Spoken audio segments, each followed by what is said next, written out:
Hello guys, for today's video, na-curious kami dito sa Baga Burger na to. So lagi ko to nakikita pag dumadaan kami dito. Akala ko Baga is literal na lungs. Yung pala Baga is tinanong ko si tindero is charcoal, parang smoke burger siya guys. Yun pala yung meaning ng Baga. Kaya sabi ko hindi nyo inaano na ayusin yung lagay. Sabi ng isang bumibili, akala nga daw niya Baga as in literal na lungs. So yan, smoke burger pala siya guys. So instead na fry, parang grilled siya through charcoal or sa baga, parang ganon. Yan siya guys. Ang in-order namin is bacon and cheese and beef coleslaw. Yun po ang in-order namin. Buy one take one siya guys. So parang kalaban siya ng Angel's Burger. In fairness, masarap naman siya.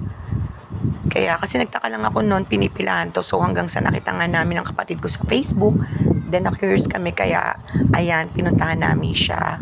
Yan ang aking pamangkin, si Ella, Albi baby, at si Shari, at ang aking honey, my love, so sweet. Ayan, nag-trip po kami kagabi. Ayan po ang aming order.